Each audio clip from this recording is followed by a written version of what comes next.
Évangile de Jésus-Christ selon saint Matthieu, chapitre 18, versets 15 à 20.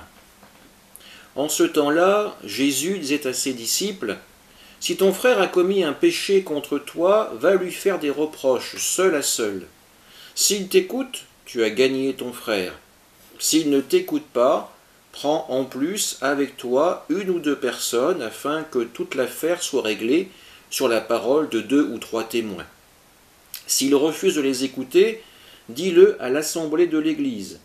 S'il refuse encore d'écouter l'Église, considère-le comme un païen et un publicain.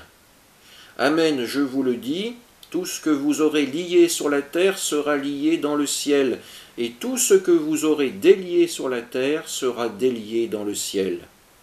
Et pareillement, amen, je vous le dis, si 2 d'entre vous sur la terre se mettent d'accord pour demander quoi que ce soit, ils l'obtiendront de mon Père qui est aux cieux. En effet, quand 2 ou 3 sont réunis en mon nom, je suis là au milieu d'eux. Acclamons la parole de Dieu.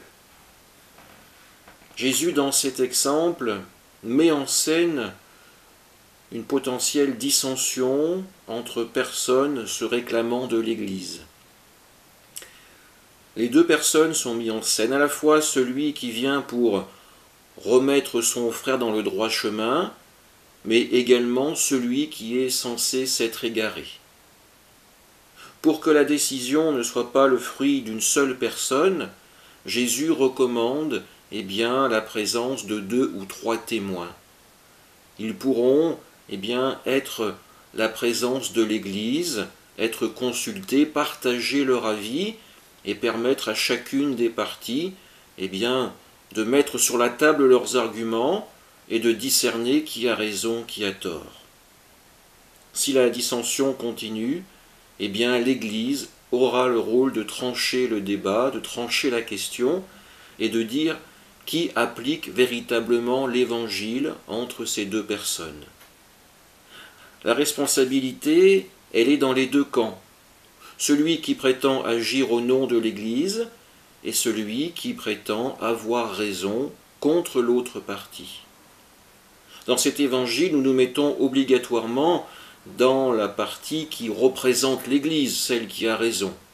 Et pourtant, nous pouvons très bien être la seconde personne, celle qui, dans son cœur, est dans cette opposition et qui estime avoir la vérité. À travers cet évangile, Jésus nous le dit, la seule et unique vérité vient de la parole de Dieu. Autant l'Église que d'autres doivent faire ce travail de réflexion, de compréhension de cette parole et faire les efforts nécessaires pour l'appliquer dans leur vie. Demandons à l'Esprit Saint de pouvoir accueillir cette parole, de pouvoir en vivre et de pouvoir la transmettre avec joie et fierté. Amen.